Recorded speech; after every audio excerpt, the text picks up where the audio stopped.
Today, we're going to start our protein purification set of experiments with the induction of GFP and purification of both GFP and RFP TAP. These proteins are so important that the Nobel Prize in Chemistry was awarded in 2008 for 3 of the people who worked on this project and getting the green fluorescent protein. Shimomura was given it for isolating and purifying GFP from jellyfish. Chalfie used it first as a marker of gene expression, and Chen improved the GFP variants in organisms and came up with many of the colors that you see below. So we have quite a rainbow of them. Let's take a closer look at the GFP molecule. In this case, I'll let you watch the video on your own, but it's a very interesting video to watch. Aquaria Victoria, or jellyfish, produce flashes of blue light with a quick release of calcium. This blue light is then transduced to green by GFP with an emission peak of 509 nanometers. In 1962, Osamu Shimomura purified GFP from 10,000 jellyfish, that's a half of a ton, to yield 50 milligrams of pure aquarin. It is much nicer to have it in bacteria where you can grow a liter or 2 and have the same amount that he had to do by collecting 10,000 jellyfish. If we take a look at the structure of our GFP, it has 238 amino acids, which is a size of 26.9 kilodaltons. It has a beta barrel structure with an alpha helix with a chromophore in the center. And you can see the chromophore structure there down below. The chromophore is protected from water and thus is not quenched, which is why it's in the center. GFP is a great reporter molecule. We use it to monitor gene expression. Many people use this system, and a whole lot of the labs in the Department of Biochemistry will use this. It's very useful because the DNA that you put in is inherited. It's very small, only a 238 amino acid monomer. There's no substrate needed for fluorescence, which means it doesn't kill your organism. You can still see it working in living organisms. It's non-toxic to most cells and very stable, which really helps. Note that GFP can be expressed in most organisms, ranging from bacteria to yeast to plants and animals. So it's a great reporter molecule. Today we're going to start purifying GFP and the alternate form RFP, which will be red fluorescent protein. Our RFP is similar in size to GFP, so we're using an RFP that's been attached to a peptide, TAT, to make it larger so we can separate it from GFP using our size exclusion chromatography that we'll work on next time. Note that most genes are expressed in response to stimuli, and they'll produce more protein when they're needed, which is a very economical system for the cell to use. Typically, a gene may produce up to 1% of the protein in a cell. Genes include housekeeping genes like actin, etc. But what if we want lots of protein? We don't want to have to collect a lot of jellyfish, beautiful as they are. For this, we're going to use a system of overexpression, meaning it gives higher than normal levels of expression. Remember before that we mentioned typical gene might be up to 1% of protein in the cell? With overexpression, we can have up to 80% of the protein in the cell be the protein that we want.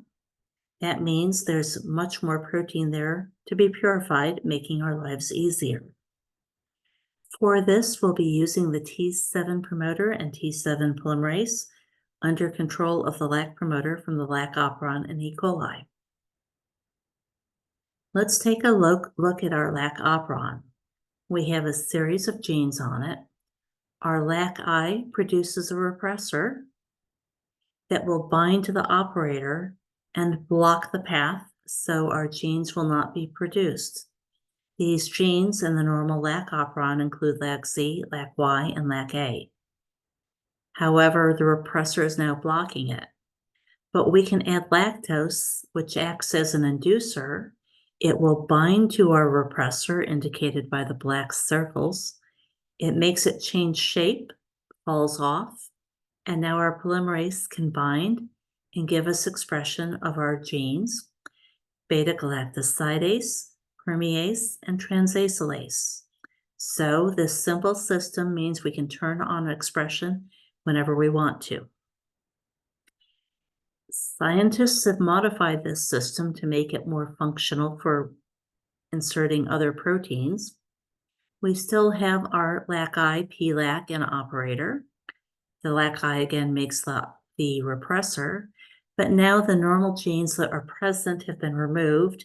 Instead, the gene for T7 polymerase has been added. This part of the DNA structure has been placed in the E. coli genome. And what that means is you can take any plasmid you want with a gene, add it, and get expression. We have our lactose that knocks our repressor off, giving you T7 polymerase. And now we've added a plasmid, in this case containing GFP under expression of the T7 promoter. We do the same thing for the RFP TAT and for many, many other genes that are expressed. The T7 polymerase will go bind to the T7 promoter, giving us expression of GFP in higher than normal levels, so it's overexpression. It is a great advantage to just add any plasmid you want with a gene that you want to have expressed. So the bacteria containing the LAC-I, PLAC operator, and T7 polymerase, I have them in my freezer, and every time I want GFP, RFP TAT, ribonuclease, or any other protein to be produced, all I have to do is add the DNA plasmid and I get expression from those bacteria. An inducer, we said, was lactose. It binds the repressor protein to induce expression. The native inducer lactose is metabolized, however, into glucose and galactose by the beta-galactosidase that's produced. You can see the structure of lactose there. The problem with this is if it's metabolized, the level decreases, which also means your expression level will decrease. So instead, we use an analog of IPTG that will not be metabolized and gives you a consistent level of expression, making it much more reproducible. You can see the structure is very similar to lactose, but again, it's not metabolized. So we have our E. coli cells with a plasmid that we want to add. Remember that the expression system was already in the E. coli cells. All we have to do is add our plasmid. In this case, we have a plasmid for GFP. It contains our GFP gene, which is what we want to express. It has a T7 promoter, which makes it induces expression of the gene. And we have a beta-lactamase gene, which gives resistance to ampicillin. So if we grow the bacteria with ampicillin, they are forced to keep the plasmid that we want to have expression from and not to spit it out. The first thing we need to do is to make a cell-free extract from the fully induced cells that I'm giving you to release proteins. We have a suspension of cells that you will get. You're going to centrifuge it to form a cell pellet, removing the supernatant, which is simply media that the bacteria were growing in. The cells are all in the pellet. We can add our buffered TNE and start a freeze-thaw process to lyse the cells and let the proteins float free in solution. When we centrifuge these, the supernatant will contain cytosolic proteins and proteins that are soluble. The pellet will contain membrane proteins and others that are insoluble. So thinking about your GFP and RFP TAT, should they be in the pellet or in the supernatant? Are they soluble or insoluble? Well, they're floating around in the cytosol, so they are soluble proteins. What's the difference then between our fully induced cells and our cell-free extract?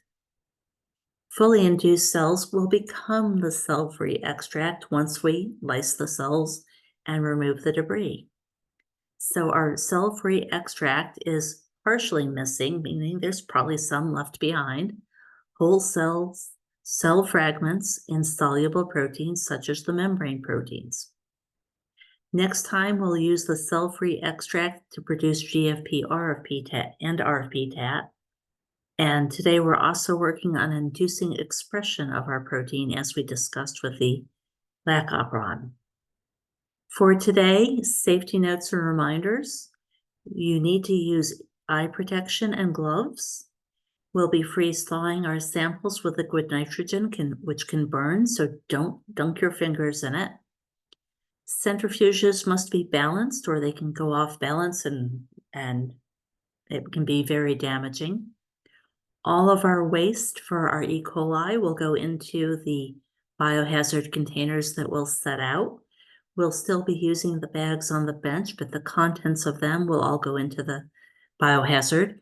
We will save the bag so that we can use it for the next couple of class periods. Once we're done with that, I'll autoclave the bags too and put out fresh. When you're done at the end of the day, you need to clean your bench with Lysol and paper towels and put those into the biohazard trash.